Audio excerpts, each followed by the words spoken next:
Namaste Saraswate Deve Gauravani Pracharine Nirvisesha Shunyavadi Paschatya Deshatarine Jaya Sri Krishna Chaitanya Prabhu Nityananda Shri Advaita Gadadhar Shivasadi Gauravakta Vrinda Hare Krishna Krishna Krishna Hare Hare Hare Rama Rama Rama Hare Hare.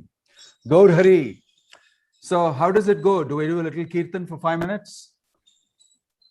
Or straight away dive into the session? You can do 5 minutes kirtan, Maharaj, no problem. Yeah, because while others may be wanting to come inside slowly. Yes. This is IST, so. Hare Krishna would like to join me in a little small kirtan for some time. All of you. Jaya Sri Krishna Chaitanya Prabhu Nityananda Shri Advaita Gadadhara Shivasadi Pura Bhakta Vrinda Jaya Sri Krishna Chaitanya Prabhu Nityananda Shri Advaita Gadadhara Shivasadi Gora Bhakta Vrinda Hare Krishna Krishna Krishna Hare Hare Hare Rama Rama Rama Hare Hare Hare Krishna Krishna Krishna Krishna Hare Hare Hare Rama Rama Rama Hare Hare Hare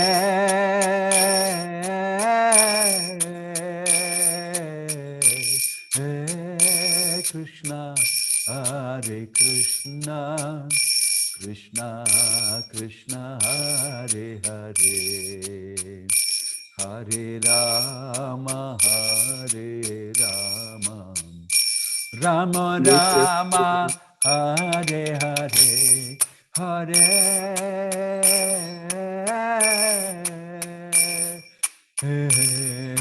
Hare Krishna Hare Krishna Krishna Krishna Hare Hare Hare Rama Rama Rama Hare Hare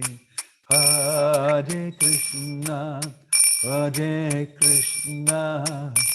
Krishna Krishna Hare Hare Hare Rama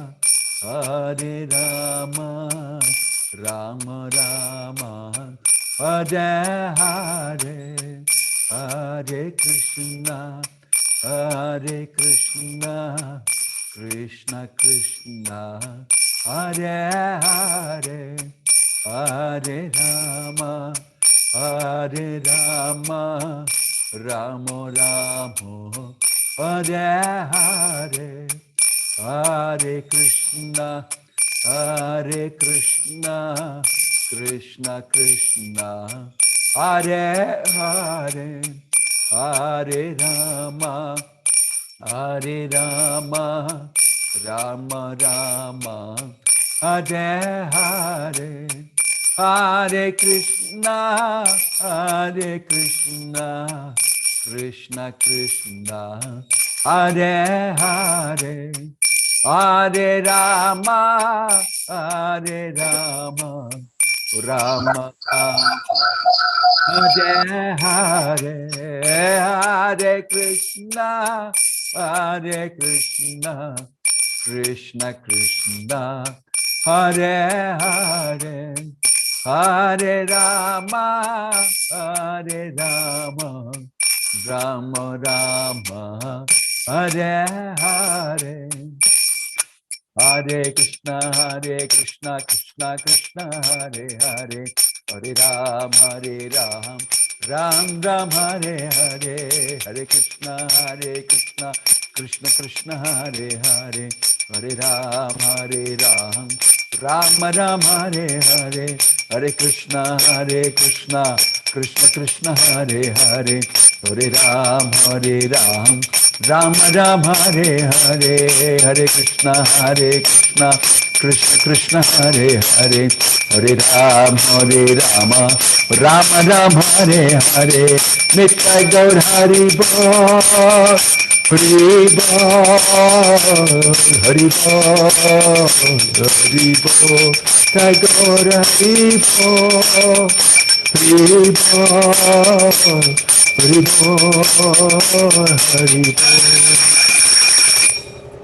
Jayam Vishnupad Paramahansa Paribhajagacharya Stottara Sata Shri Srimad His Divine Grace Abhay Charanaravinda Bhakti Vedanta Swami Srila Prabhupada Ki, ISKCON Founder Acharya Srila Prabhupada Ki, Ananta Koti Vaishnava Vrinda Ki, Prem Se Kaho Sri Krishna Chaitanya Prabhu Nityananda Shri Advaita Gadadhar Shivasadi Gaura Bhakta Vrinda Ki, Naam Acharya Srila Haridas Thakur Ki, Srila Prabhupada Ki, Srila Prabhupada Anuga Ki, Samaveta Bhakta Vrinda Ki, Nittai Gaura Premanande.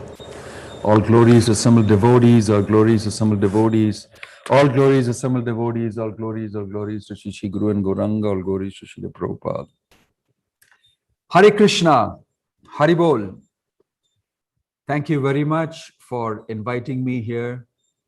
I must actually say I'm grateful for being invited here today to address all of you on a very vital topic of great importance to both ourselves, to human society, and to the ISKCON movement, and anything and everybody else. And I must say, I feel thoroughly inadequate, insufficient to be able to speak on this topic. It's such a deep topic. And as I was reflecting on what should I do today morning, I was just thinking about my own inadequacies. How can I teach something on gratitude when I myself lack that tendency to be grateful? Is a feeling that I felt very much deeply. So I thought I should speak about that to you so that I may be helped in some sort of a impetus to be grateful.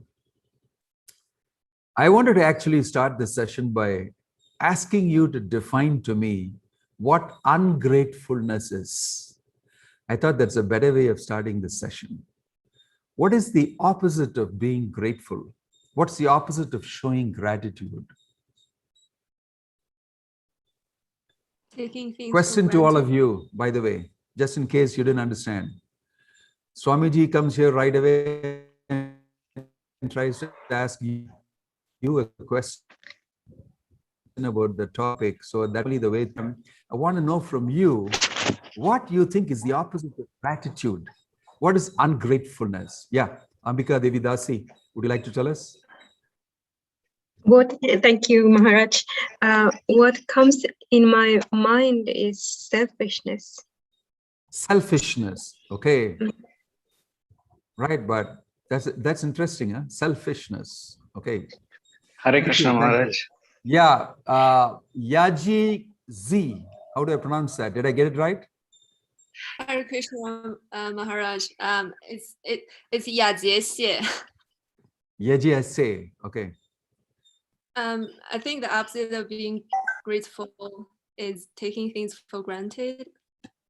Exactly, wonderful. Taking things for granted, I like that. Yeah. Anybody else wants to express what is ungratefulness? What is not being gratuitous or showing your gratitude? Hare Anybody Krishna, else? Maharaj.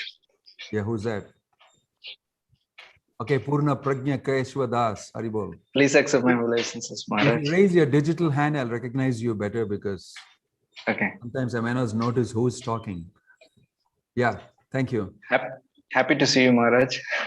Yeah, happy to So, see you too. Maharaj, actually, ungratefulness means forgetting the gifts received from the person who has favored one. Okay, thank you. Forgetting to acknowledge. Okay. Or reciprocating to that. Forgetting to acknowledge. Not only acknowledge, to also reciprocate. Yeah.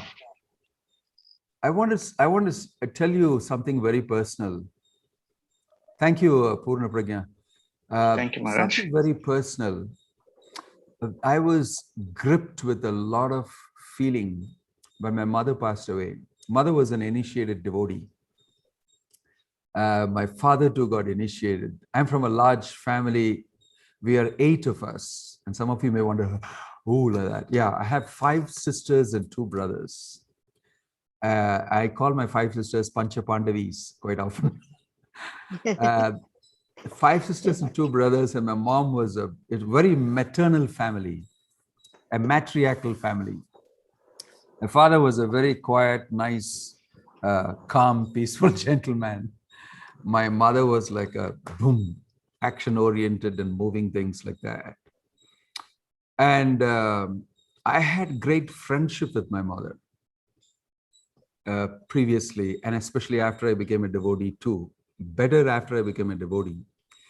But then at various times, I know that I did not bother in the initial stages of my Krishna consciousness to. In fact, I showed the opposite of gratitude to my mom by thinking that you're not a devotee. You worship some demigods and you don't listen to what Krishna said in the Bhagavad Gita. You call yourself a Hindu. And I was pretty rough, quite rough. You know, this newfound Krishna consciousness, and you know the whole world and you know what is right and everybody else is wrong. And you guys have been doing the wrong thing to me, and you wake up to that amazing realization. And you think, you know, holier than thou attitude you have about everybody around you. And I was, you know, swishing up and down with my chanting bead bag, and you guys are demigod worshippers and you don't know anything, you don't know the philosophy, you don't even know that you're not the body, you know it all.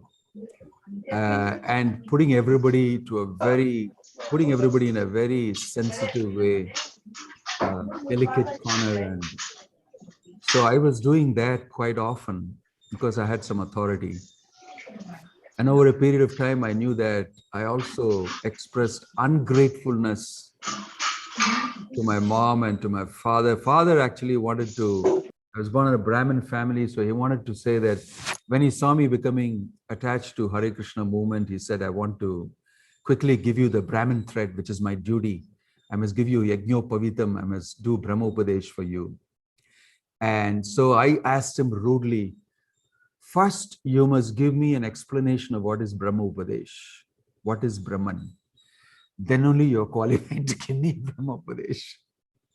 I was a really rude guy. And he just, very simple man, he said, oh, I didn't know. I mean, all I know is what I have been taught and a little bit and this and that, and I refuted it. So I'm just thinking about how ungrateful I would have projected myself as. Because at that point of time, I realized it much later after my parents passed away from this world, that I didn't have time to show my gratefulness feelingly as a devotee. Other times I did for many other reasons. But as a devotee, that I didn't have time to specifically show gratefulness and feelingly do it, which is what you can do with people whom you know very well. It's easy to emotionally feel because they're my parents and I naturally have an affection, and it is easy to emotionally connect your gratefulness and express it to them. I was for a long time gripped with the feeling that I did not do it. I didn't do it. So I just want to bring this up to you. Of course, I, give them opportunity to do service and have them pave the way for getting initiated and other things. So we do many things inside the Krishna consciousness movement, and mostly we become very busy with doing a lot of things, especially those who are right inside the institution and taking responsibilities and being leaders and etc., etc. But quite often we don't have time to express gratefulness. The reason being that we don't think about it. We don't actually spend time thinking about it. We don't actually, like Yeji Z said, we take it for granted. I like that very much. We take it for granted. And we think, oh, it's his duty to do it. I mean, he's a devotee and he's supposed to do his devotional service. So what? So what's great about that? What do I need to tell you? Same way I thought, you're my parents, it's your duty to do certain things, which you have to do. I mean, I demand it out of you. Who else is going to do it? And it's your job to do it. You have to show me affection. You have to show me love. You have to look after me. You have to send me to school. You have to educate me. You have to get me married. You have to solve my problems. And I got nothing to do about it. I demand it. In society, the type of education, the type of upbringing we have, a deep ungratefulness is a part of our life. It's because of total lack of culture. Because I thought of saying, why is gratefulness not listed as one of the qualities? Amanitvam, adambitvam, ahimsa, kshantir, arjavam, acharyo, pasanam, sairam, atma, vinigra, etc., etc. Krishna speaks about various qualities. I didn't see gratefulness there. Have you seen it? Has any one of you seen that? As a quality that is required of a devotee being listed, like humility, tolerance, patience, and all that specifically. So many things may not be listed, but it is understood that a civilized human being would normally be doing it. Gratefulness is such a foundational quality, such a fundamental requirement of a human being that it need not even be listed. Like I don't have to list and say, you have to say thank you. I don't have to list and say you have to do certain types of things as part of a quality. But it's become important these days because human society is degraded to such a low level that we have to speak to people and teach them about a lot of things. What to speak of gratefulness? You have to teach them about how to sleep, how to eat, how to pass stool and urine, how to keep clean, how to clean yourself. You have to teach them about all sorts of things these days. Right here in South India, a new place has opened up. I thought it's one of those hotels and resorts and things like that, to saying it's got a huge picture of a lady with a finger on her lips and saying, hush, H-U-S-H, huge, hush. And I said, what's that? And it says there, you can come here and just sleep. If you're a guy who doesn't get sleep, this is a place where we'll put you to sleep. You pay the money and we put you to sleep. We give you, some special tea. We give you massage. We speak good things to you, make you feel good. And we put you to sleep. Many guys who can't sleep properly go there and take some rest and they feel they can get to sleep. So here is an example of people being taught in society how to sleep. So I'm not surprised that there is no mention of how to be grateful. So it is required these days and it's become a hot topic. Everybody is talking about gratefulness and research done on gratefulness and what it does to you, etc. So I don't want to enter that domain too much. But our point is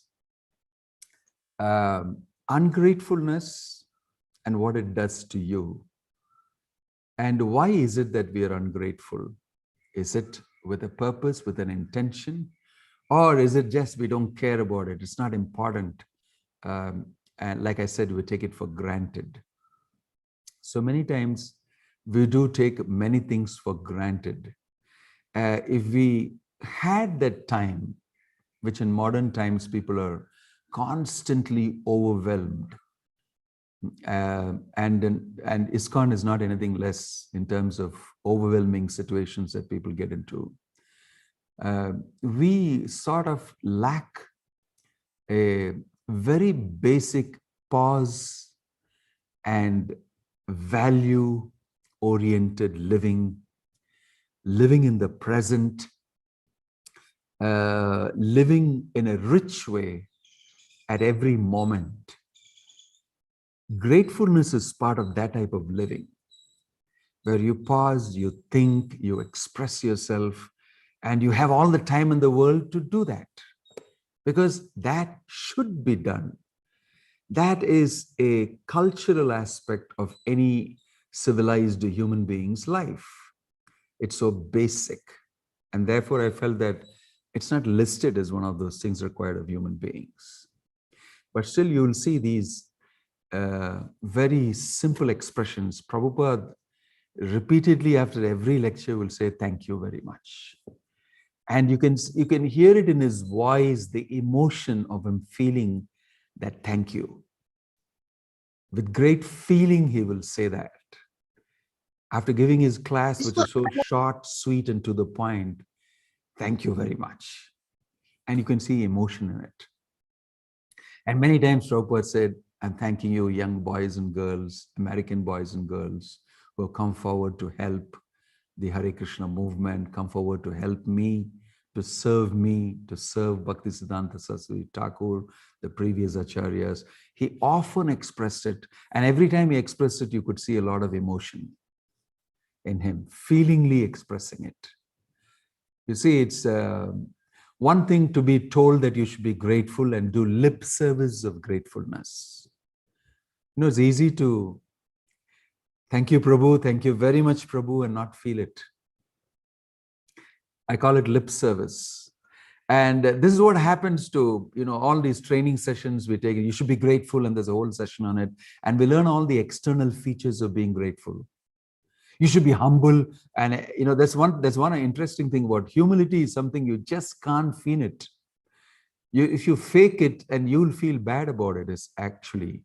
But most people try to be humble, and they do that externally. I actually call it humble pride. They can't actually put off the pride inside, but then they know it's necessary to be humble. At least it should be seen with humility, and therefore very easily you put on a veneer of humility. And we do that a lot with our physical self, with our body. But if you pass it through your mind, if you pass it through your, what to speak of intelligence and consciousness, let's speak at least through your mind, through your emotion, and if you feel it, then you will know deeply what gratefulness really is. It has to be coming from within your heart. So for that, you need to stop and think, what has this person done to me? What has the Supreme Lord offered to me? What has Bhaktivedanta Swami Prabhupada offered to humanity and therefore me? What exactly? You have to sit and reflect if you want to be grateful, because it's a deep emotion, it's a deep feeling, and it requires some deep thinking. I want to just say this first, that gratitude is not something that just comes out of your lips. Gratitude is something that comes out of your heart. In other words, it's the result of an experience. I just want to examine with you what gratitude is first. It's a result of an experience. And what is that experience? For no reason this person has offered this to me. This is the greatest, deepest feeling of gratitude. For no reason he has offered this to me. Simply for his love of humanity, simply for his love that he has, his consideration he has offered to me. He's completely non-judgmental. He's not expecting anything out of it. When you know that, you become genuinely grateful. You see, it's difficult to be grateful with people because sometimes oh, he's trying to do this to me so that I would do this for him. And gratefulness disappears. You feel it's a quid pro quo. I do this for him and he does for me. Material life is filled with these type of, you scratch my back, I scratch your back type of stuff. And then there is lip service gratefulness attached to it. Oh, thank you very much. I really appreciate it. And then you do the same thing and he says, thank you very much, really appreciate it. And both of you turn away and say, it's not something very great. I don't feel anything great about it, but I have been grateful on record. And he also feels I've been grateful on record. I've done it. I tick off on my task list. You know what I mean? So gratefulness is not listed because it's an act of the spirit soul. When Krishna is sitting on the chariot of Arjuna, seeing that picture, that Brahmana in Srirangam, he shed tears and he became emotional. And Chaitanya Mahaprabhu embraced him and said, you don't have to read the Gita, you know it. You know it. Why? Because you're feeling the gratefulness of this entire service that Krishna is doing, speaking the Gita to us. And also sitting on Arjuna's chariot as a driver, holding the reins in his hand, holding the whipping stick in his hand, and speaking the greatest of philosophies. And he himself happens to be that absolute truth he is describing to Arjuna. And look at his position. So seeing that, the Brahmana felt, how grateful I am. And how wonderful is Krishna. So he was able to appreciate because he was not very greatly educated. He didn't have to do all the complex thinking of what gratefulness is and what is the root of gratefulness according to Sanskrit and what that is in the Google and what is this mentioned here by this person or anything. He just came out of his heart naturally. A child is naturally grateful towards his mother, especially in the younger years. It expresses his gratefulness not through the mouth, but by embracing the mom, by kissing her, by expressing love for the mom, for the mother. And the mother can feel it. The mother can feel, because gratefulness has got very much to do with a relationship. It's an extension of a relationship. You can't just gradually, casually, because if you be grateful feelingly, it's the beginning of a relationship, or it is an intensification of a relationship. It's something very personal. It's something very personal. But I want to say these things to you because when we examine the devotees' gratefulness coming out of their heart, coming out of their soul, I mean, from a conscious feeling, if you read the prayers of Kunti Devi, I always felt that this is so deep. This is coming from the heart. I will never be able to pray like this. I can never pray like this because I'm not so deep. I'm quite shallow.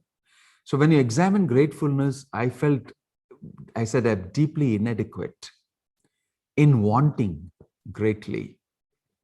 So I want that all of you think of this very deeply. Think of a time when you were not grateful.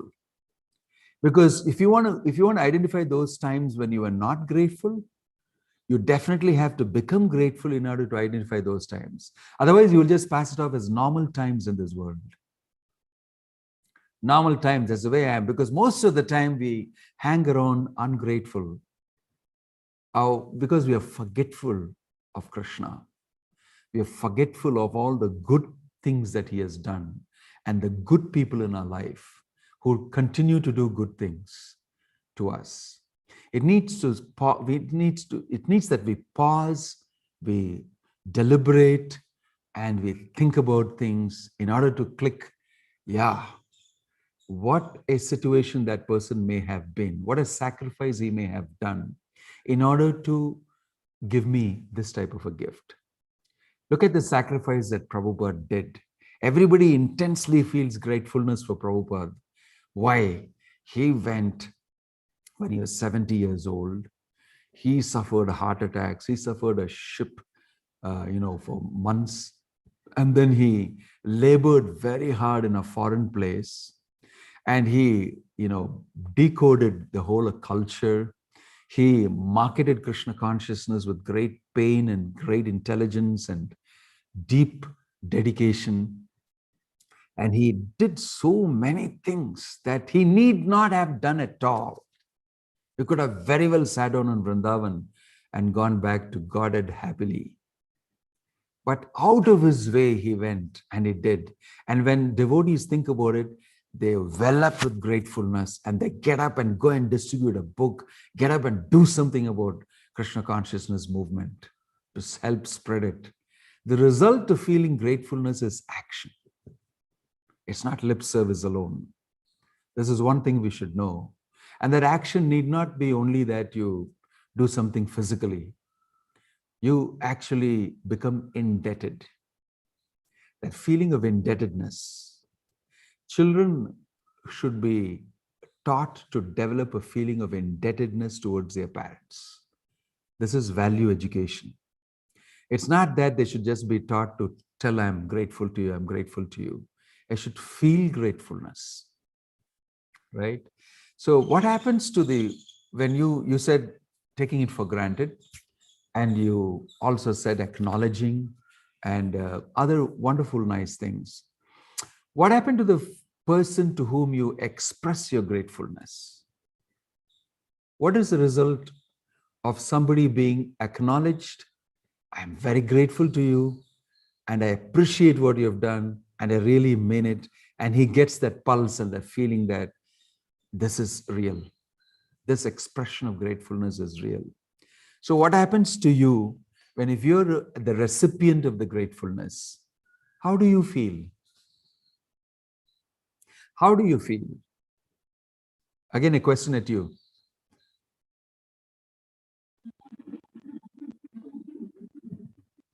Hare Krishna. Yeah, Ambika, and then, okay, Prajna Keshava, Purna Prajna, and then Ambika. So actually, when we really understand the other person's heart properly, because it takes so much, the feeling of gratefulness generates, that it has a lot of components, that how much the other person has done a sacrifice to give this to me. And when I reciprocate to it, first of all, I feel satisfied that out of genuine feeling. Then that's a complete satisfaction. That is a reciprocation I can do it for it. It's not that one can equate with the amount of service with all money. It's something has the feeling component in it. Yeah, thank you. Thank you very much. Ambika Mataji, you're unmuted. Yeah. Hare Krishna. Thank you. So I wanted to say that this person who is shown gratitude to becomes very happy, becomes very inspired, and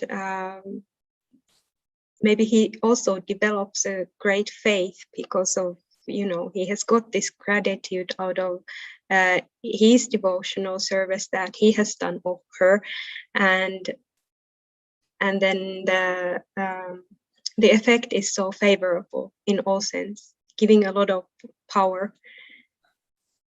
Exactly. Yeah. Thank you. Thank you very much. Thank you. So anybody else wants to express?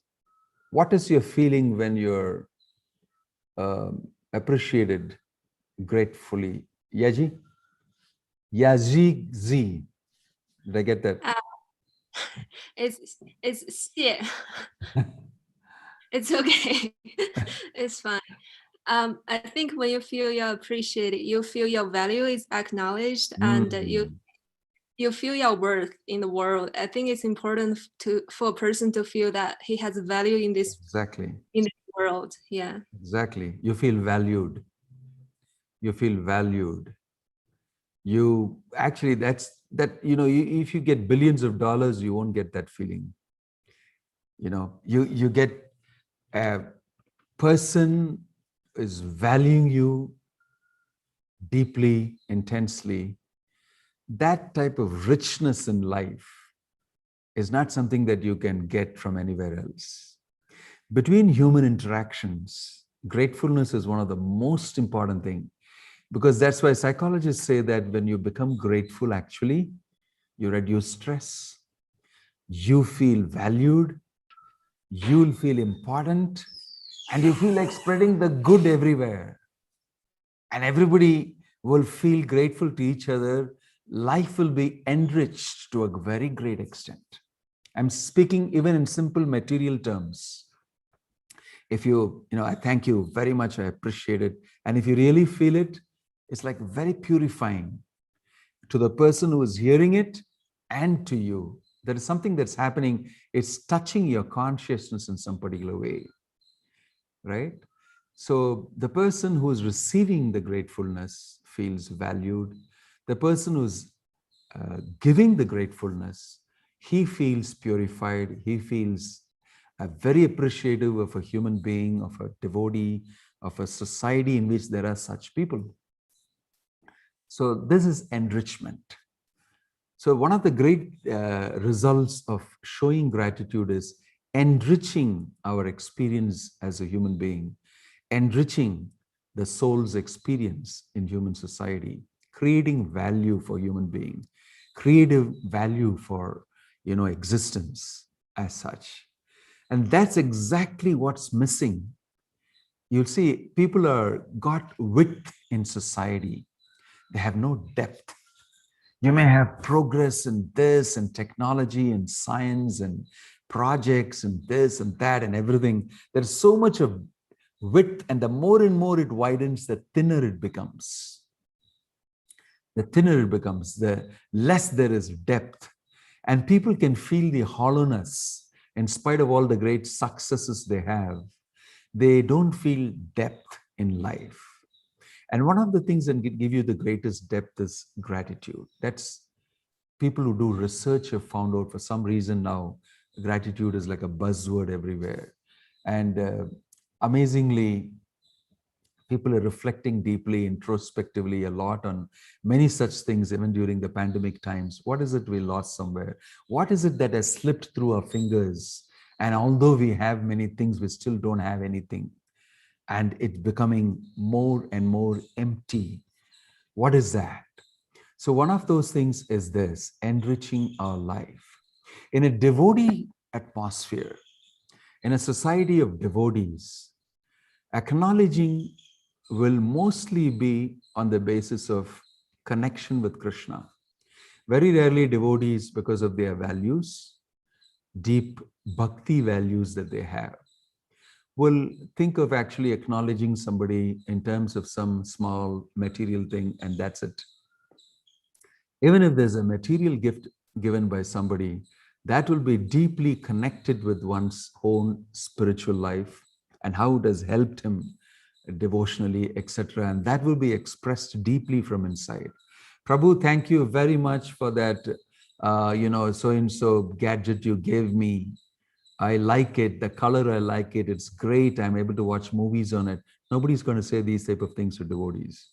They will say, thank you very much, it's useful for me because I can hear Prabhupada's lectures, I do my assignments better, I actually able to read more of Prabhupada's books, or I'm able, they connect it with their devotional life, even if it is something material, because devotees are not going to acknowledge something only materially. So that enrichment is very important for us in a devotee society. It has got a different effect also. So you'll see that even Krishna is sometimes in a position where he can actually not acknowledge gratefully. I'm not able, like, you'll see Krishna in the Rasa Leela, after he disappears and then he comes back, he acknowledges that I'm not able to gratefully respond to what you have given me. I can only, your love for me is so huge that I'm not able to adequately give you something in return. He actually said, I am inadequately placed to match up with the love that you have offered. So simply be happy with your love only that you have expressed to me. In fact, that is the greatest possession. So you can understand how Krishna is feeling grateful towards the gopis for the love that they have expressed. And that is the highest pinnacle of a personal expression. This is the meaning of personality. Personality means I feel grateful. And even God feels grateful towards his devotees. Even Krishna is feeling grateful towards the gopis and saying, I'm not able to repay you for the love that you have shown. So I understand from that instance that gratefulness is one of the best expressions of personalism, which even Krishna does. Which even Krishna, you can understand how important it is for us. Why? It's not simply that it makes you feel good and it makes you all the other material things that you would get. I think gratefulness is very deeply connected with expressing your love to Krishna. The more you are grateful to people around you, the more you learn to be grateful to Krishna. And the more you'll be learning to be grateful to Krishna, the more you'll be able to express your love to Krishna. It will well up from inside you. So these are some of the things that I picked up from reading some of these prayers. I told you that when I read Queen Kunti Devi's prayers, I felt deeply inspired. I feel that, wow, this is a different level of devotion. This is a different level of gratefulness, because she takes a gratefulness to such a level.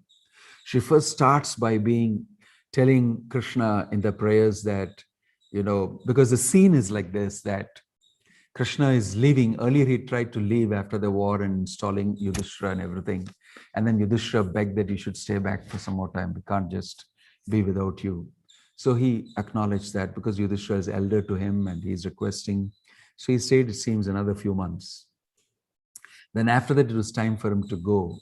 And very respectfully, he took leave of Yudhishthira by bowing down, touching his feet and taking Krishna bowed down and touched the feet of Yudhishthira because he's elder to him.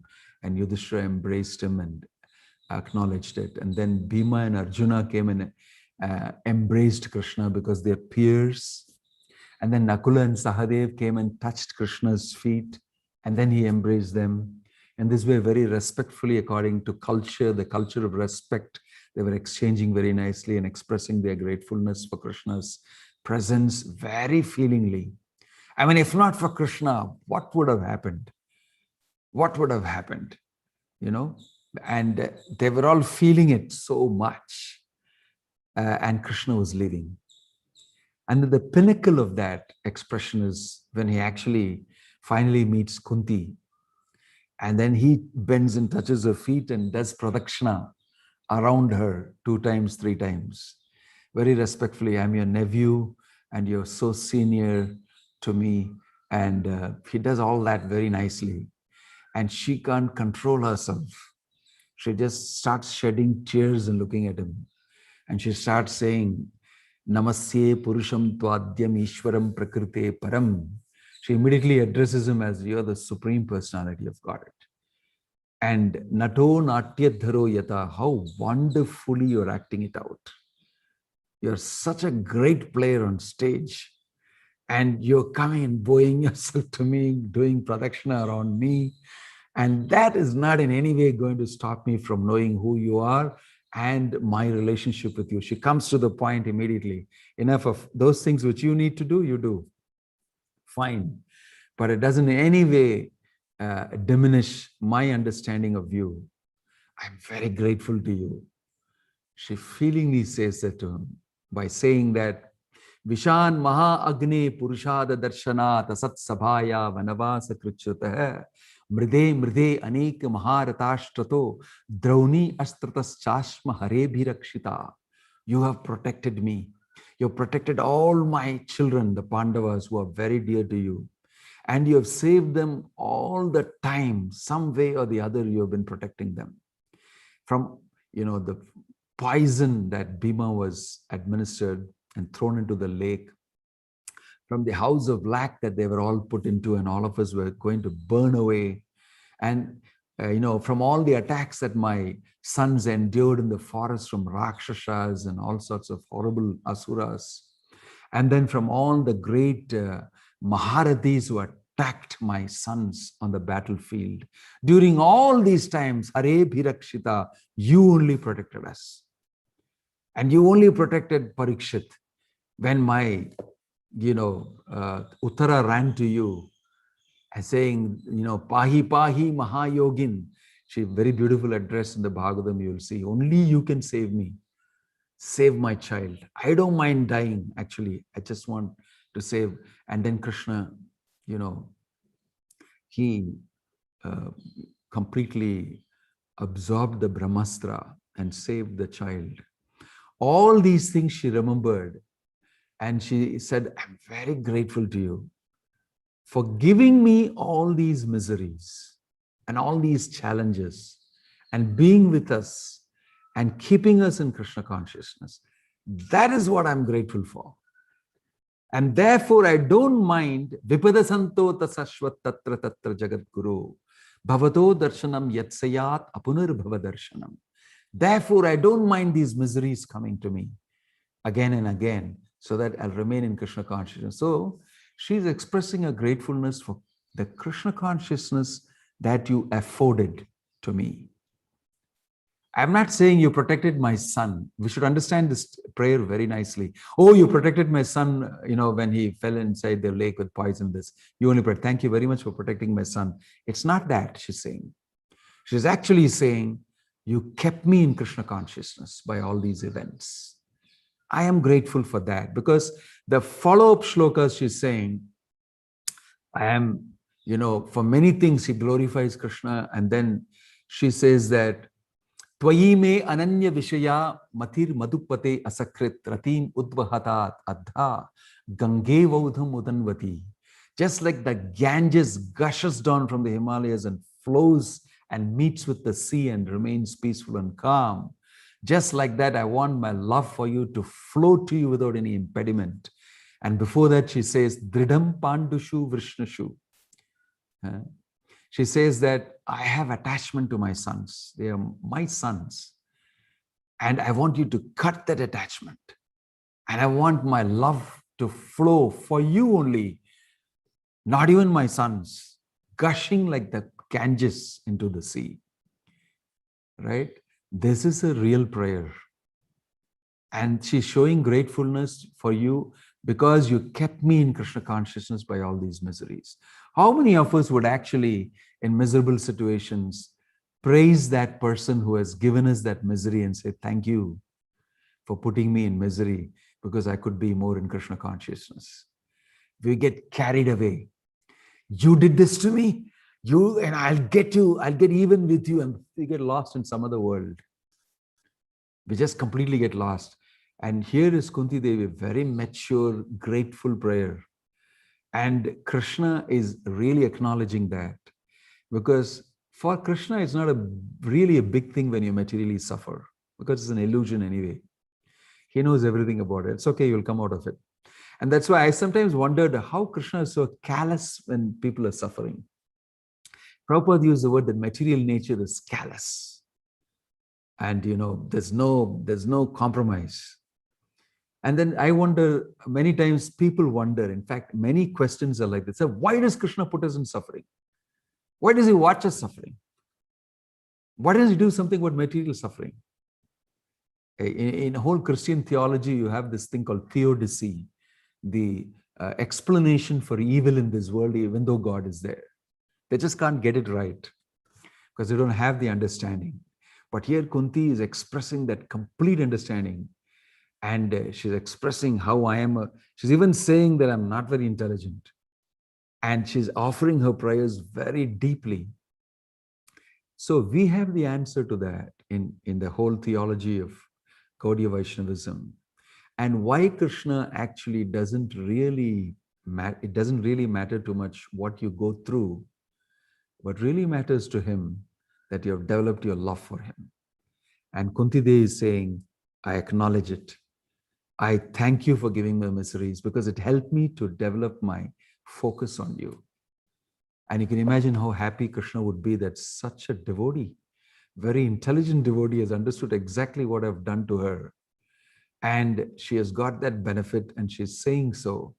I'm grateful to you. How many of us are going to be grateful for the miseries that are pushing us into Krishna consciousness, right? So it's not that gratefulness only means material good that happened to us. Gratefulness also would mean that we get a rap on your wrist, a slap on your face, or a kick on your butt, arranged by Krishna, coming through Maya, coming through Guru, coming through Vaishnavas, coming through situations that you face in this world, right? And you acknowledge it immediately. Prabhupada, he was in that, I went to that temple in Delhi, which they have acquired recently, where Prabhupada wrote the Bhagavatam on top of a temple. I don't know, some of you would have gone to it because many of you are in Vrindavan. I became very, deeply emotional there, watching that the whole small place that Prabhupada was staying in was, in the middle of it was a Gopuram, the Vimana of the temple coming in the center of the room, and right underneath is Radha Krishna sitting, and you can only sit around it a little bit. I think hardly some 3 to 4 feet space around. And Prabhupada was sitting there and doing everything. And in those places, he was, when printing the BTG, it seems, going down. And that's somewhere the place where I think he got rammed by a wild bull or a cow on the street or something, and he fell down, and somebody told him that you should not publish this like papers, you should put into a book and then people will keep it. And he took that as an instruction coming from his guru. Immediately, he saw the right thing about it. He could see the instruction coming. In all the suffering that Prabhupada went to, you see that the suffering doesn't bother him. The instruction coming from it is what he immediately takes up. A very amazing, Recording in Prabhupada's life history. You can see that very much. So I just want to highlight today that gratefulness also means some other dimensions in a devotee's life. And I hope to continue that with you later. So I'll open up for a little questions and comments from all of you. And I hope to be able to discuss a little detail with some specific leelas in the next session that we would have. Thank you, Haribol. And I think Bhakti Yaji has a question, and followed by Purna Pragya. Yes, questions or comments? It's a question. So would you say that feeling grateful is a natural capacity of the soul, just like the tendency to love, or is it something we have to cultivate to learn in life? Yeah, that's an interesting question, Yaji. So it is a natural, what should I say? If a person is living a rich cultural life based on devotion, it comes very naturally to him. He needn't be taught to be grateful. That's my understanding.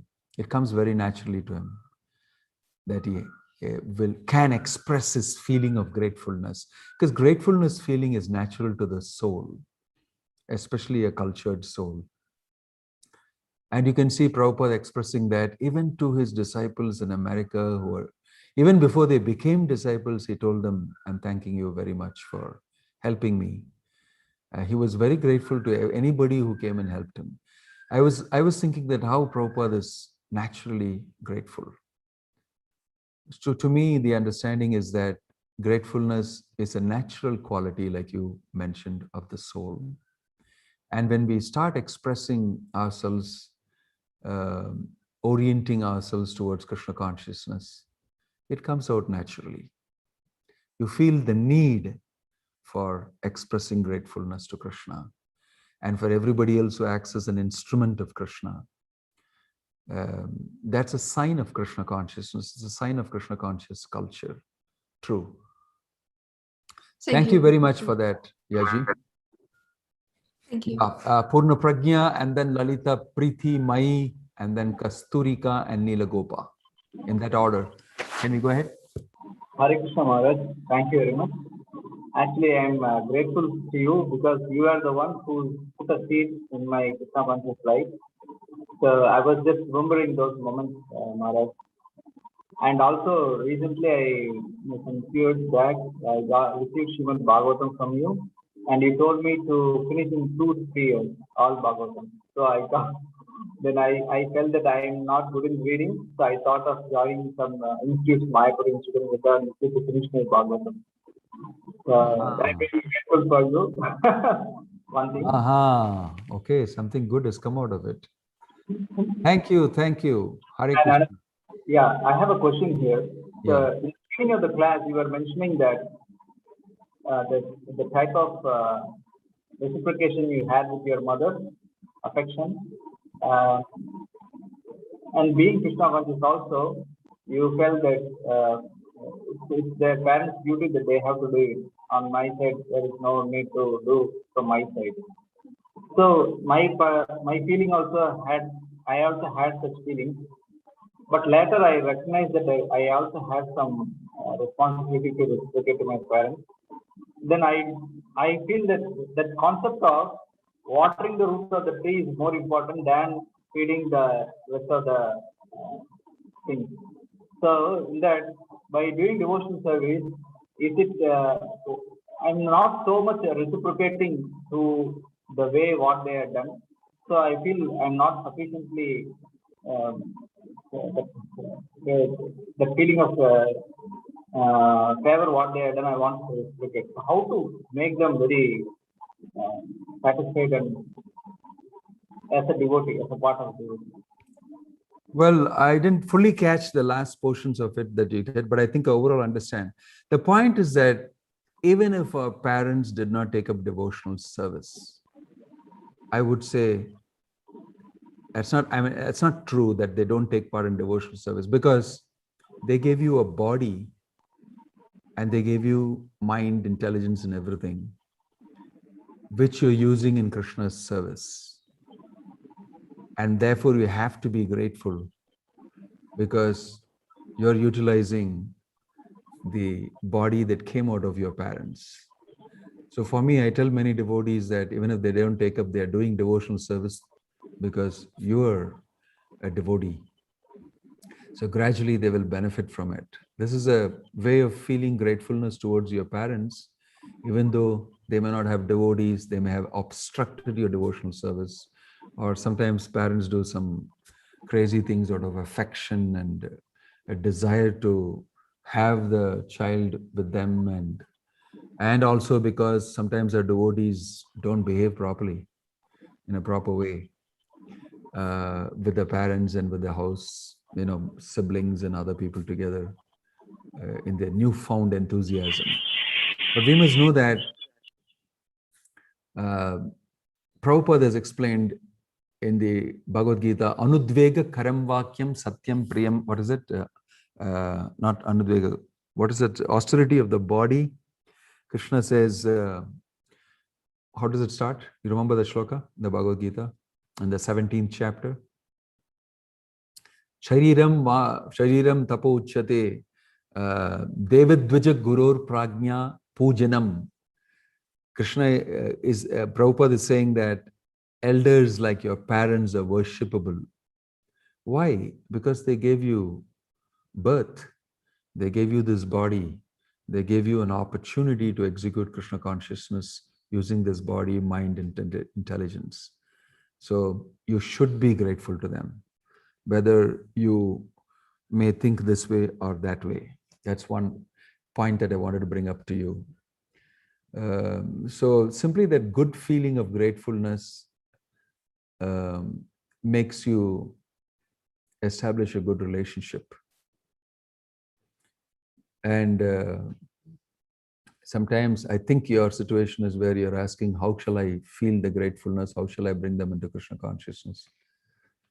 Well, how to bring in Krishna consciousness is like anything and everything that you need to try out, that we all try out regularly. Apart from that, you bring them into Krishna consciousness by don't directly give them instructions too much. Do this, do this.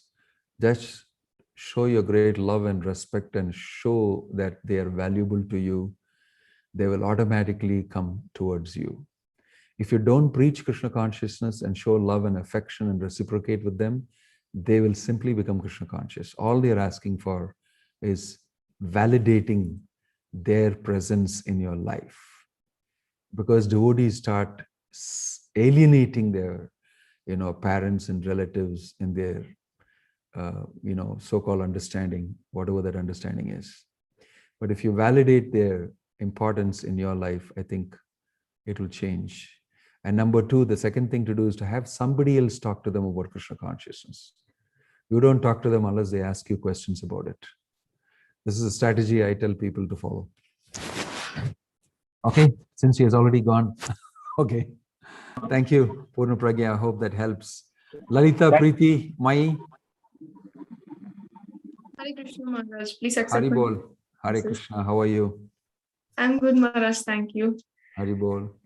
Maharaj, I have a comment to share that first of all, I would like to thank you for giving such a beautiful class on gratitude. First of all, making us aware that if we are ungrateful, what things we do to even to our family. So when you were telling about the prayers of Queen Kunti, I was reminded of my studies during third canto. So our teacher, to make us know, to make us aware of what it feels like to be gratitude towards Krishna. So he gave us a practical task to do. So that is to write 10 thank yous for Krishna every day. And at the starting, it was not very enthusiastic, but because we couldn't find 10, like I personally couldn't find 10 thank yous every day. So I went back to my teacher and asked, I'm not able to find 10 thank yous. So then he told, just write, thank you, Krishna, for giving me this eye and vision for seeing it.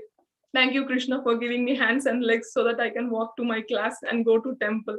So then I realized that I'm not even acknowledging the things Krishna has given to me, because there are so many people outside over there who are handicapped, who are blind, not able to see anything or hear anything. But Krishna has completely given everything to me and I don't acknowledge this. So this changed my thinking, like my mood of complaining to just seeing how Krishna is more merciful towards me. And within a week, what happened is like, I started feeling very grateful towards my mother, because she came with me to stay in Vrindavan and she used to take care of me. And as you said, Maharaj, that the result of feeling gratitude or gratefulness is in action. So then I started to help her in household chores in the way she wants the help, not in the way I can do it. So then recently I shared this writing 10 thank yous with one of the class we are conducting twice a week, that is discussions on Bhagavatam in Telugu. So I express, even the audience can do this. And one of the Mataji, she told that after doing this homework for 1 week, she felt it was very nice.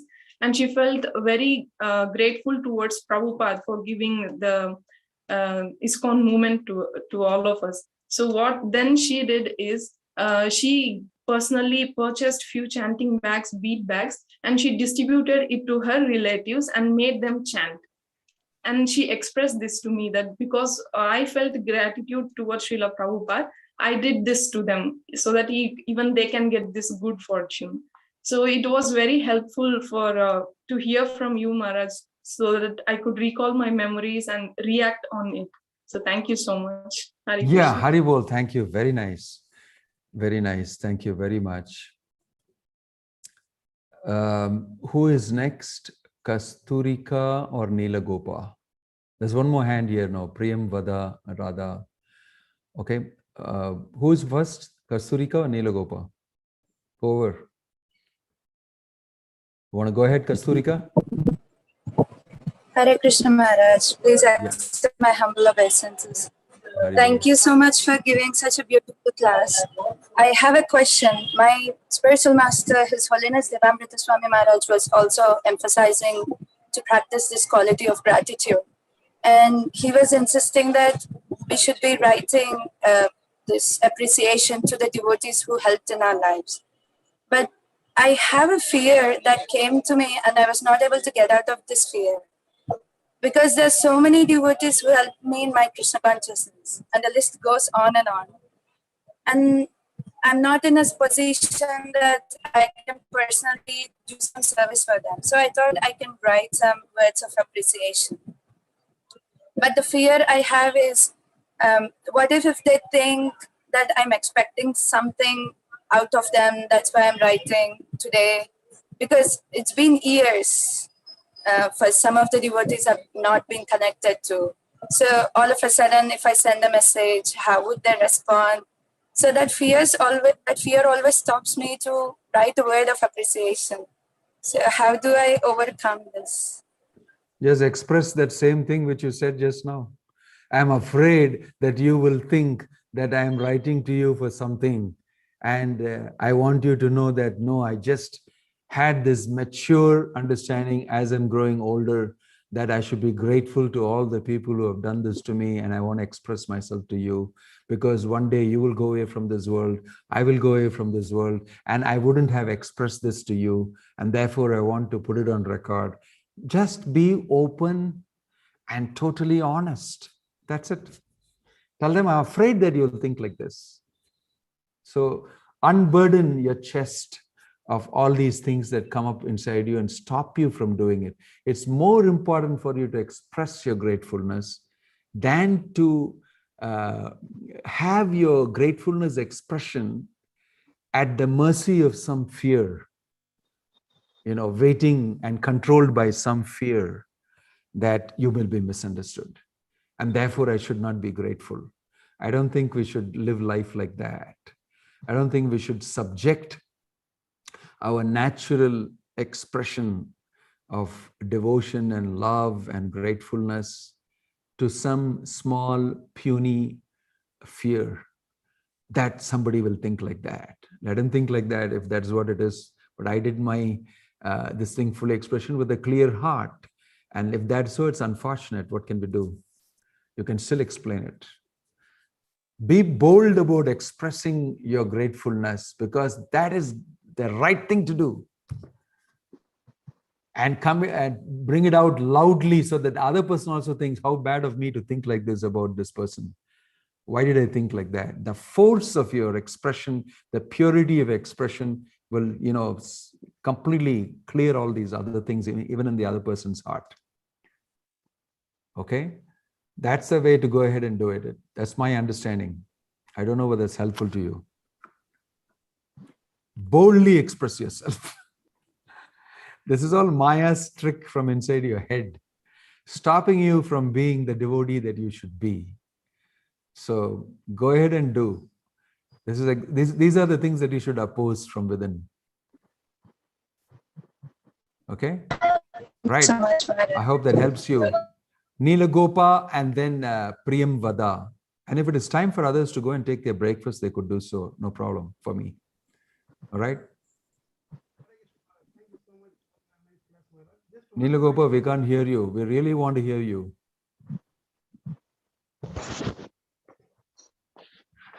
I think I will join back, Maharaj. I will join back.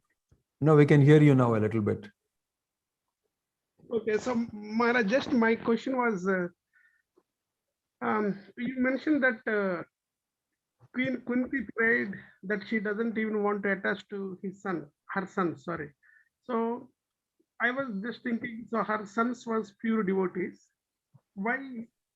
So that was that mean that we should not even attach to pure devotee, or why she prayed that her sons were pure devotees, which were very close to Krishna? Why she was praying like that? She was praying because she also knows that her sons are great devotees of Krishna. Sri Krishna Krishna Sakha Vrishni Resabhavani Dug Rajhamsa Jaganana Pavargavirya. She is telling, my son Arjuna is not even called Arjuna, he's called Krishna Sakha. So stuck up there with you. Right? But I don't want to have this affection for them. I don't want to have this affection for them. I want my affection to completely flow for you only. That's the way Kunti Devi is, and that's the way love for Krishna is, and that's the way the prayer is. It's not to be taken in the understanding thinking that, oh, so therefore should we give up all our love and affection for our children and be like Kunti? No, you should not. You should not do what Kunti is expressing and wanting to do. You be where you are. You stand where you sit and express your prayer and love to Krishna. That's the greatness of it. You don't have to occupy the position of Kunti Devi and imitate Kunti Devi. You have your love and affection for your children.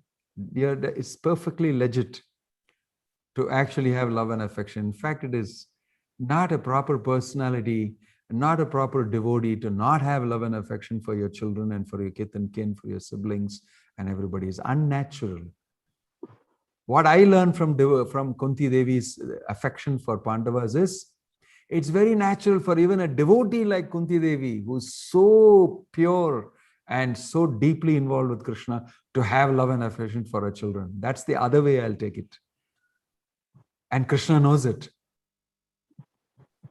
And Krishna knows it. Isn't it? So it's perfectly all right. That's what is proven by this prayer to me. Okay, thank you. Priyam Vada Radha Priya. Hare Krishna Maharaj. Hare Krishna. I just want to We can't hear you. people, you are grateful and you show your gratitude, but somehow you come to know, like, the people who have done like good things for you, it is for the personal motive or to hurt you. So how do you react for that? That's another ball game altogether. Right? Okay, you're talking, if I heard you right, that someone you feel grateful for is hurting you. That's what you're saying? Yes, Maharaj. Yeah, you're grateful towards them, but they act in such a way that they're hurting you. Well, you should clearly examine whether they're actually hurting you with their intention of hurting you, or they're actually in the process of trying to correct you, that you interpret it as a hurt or as something hurting you. You have to very carefully examine that. It is not to be taken, especially if so-and-so person is a devotee in good standing and you feel that he is hurting you. Sometimes it happens inside ISKCON's organization with all its managerial structure and all that stuff together, pure management stuff. It can be interpreted as something, this way, that way. Inevitably, it happens. But if it is not that, and if it is simply a relationship you have and somebody is doing something, then you have to better examine it deeply. Or you should confront that person and ask, I'm hurt because of this that you did. What was your intention? You can ask, what's wrong? Directly go and ask them.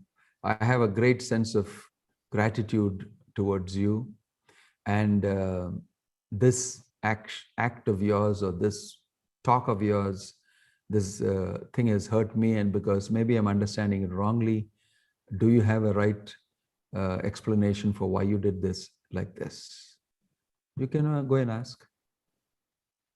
What will happen? Does it endanger your relationship? It won't. In fact, yeah, it won't. It'll actually improve it. We should be bold in our interpersonal relationships. I always think that we, and including me, we get reluctant to go and open ourselves out. One of the most powerful things is a frank, open, forthright, straightforward discussion has got its power. It's got an energy about it that just completely shatters all other types of illusions and speculations. And the most important thing is it doesn't allow Maya to be a party in the relationship. If you don't do it, there is a miscommunication, there is a distance, and Maya plays around in that distance and creates more misunderstanding. But if you actually connect, the whole thing gets short-circuited. There's no more connection there's no more involvement of Maya, because you have actually directly connected with the person. And if both of them are mature devotees, they understand immediately and say, okay, fine, I understand. And that's it. So that's a better way of going about it. Don't give Maya a chance to spoil the relationship. Go and be forthright, frank, and open, and depending on Krishna. If your intentions are right, why should you worry? Krishna is a protector. So be open. And that's very powerful. When other persons who are sometimes sly or reluctant or operate on the backside and all that, when they see a forthright, open this thing, they run away. They won't play mischief with you. That's the way it is. Okay, I hope that helps you. There's one more hand up. Rasalila Devidasi. Hare Krishna Maharaj. Yeah. Thank you so much for a wonderful class. I don't know, it's like a wild question came in my mind. Like so many times we have heard Bhakti Siddhanta Saraswati Thakur says Pratishtha Shukarera Vishta. And a lot of appreciations can bring fall down. A lot of appreciations can bring fall down. We can't hear you. Yes, Did you go off? Yes, Maharaj. This is a question. If we appreciate a person a lot, and is it possible that fall down can come? Well, we are talking about gratitudinal expression. We're not just talking about blind appreciation. We're appreciating a person's involved. It is in the shape of gratitude, gratefulness, and appreciation together, three. Okay. Then is it possible? Is there It's quite possible if your gratitude and your appreciation is understood and received in a different way. Depends on the person who's receiving it. Sometimes, in Shakespearean terms, there's a term in Shakespeare's drama that says, like a dwarf in king's clothing. Sometimes if you drape a king's clothing on a dwarf, he gets lost inside it. It's too big for him, right? So sometimes if you give overly sized praise to certain people who can't hold it, then it's a good chance that you have contributed to their forgetting their own self. So actually we should give praise and appreciation and feeling of gratitude according to the size of it. You don't have to overdo it. You should size it correctly. And if you are naturally doing it and you have a feeling naturally you're doing it, normally you won't overdo it. If you're artificially doing it, there's a good chance that you'll overdo it. Politicians praise themselves like that. Wow, you are, you are the, Lord, you are God himself to me, and you are like that to me, this and all that. It's completely artificial. It's not true. To it to be realistic and acceptable by the other person, especially if he's an intelligent man, you have to be, he or she can make out very easily this is false, or this is just lip service, or this is not honest appreciation. They can make out that, isn't it? So with intelligent people, you have to definitely be very careful about expressing your intention properly, because they make out fast. And if he's not a very intelligent guy who's hanging his tongue outside, waiting to lick up every type of praise that he wants, slurp, slurp, I want, please tell me, then you can throw it on him, whatever you want. And maybe you're expecting something, you can get that too. Because in Krishna that's a different life altogether. Yeah, because in Maharaj, in this line, Krishna conscious people, when we give a little knowledge of this Krishna, people think that we are God only, and they start appreciating like that. Sometimes we get carried away. I became God. I am changing so many people. Oh my God, from my words, people Maybe it's true. Maybe it's true. That type of feeling. Yeah, you should be careful. We get carried away by this. Yes, we have to be careful. Okay. Thank you. Thank you very much. Hare Krishna. Jai Srila Prabhupada ki. Thank you for your kind association, and thank you for your presence. And I'm grateful for your remarks and for your comments and your questions to allow me to go deeper into this topic. Hare Krishna. Thank you, Maharaj. Hari Hari. Thank you very much, Maharaj. I hope you're happy.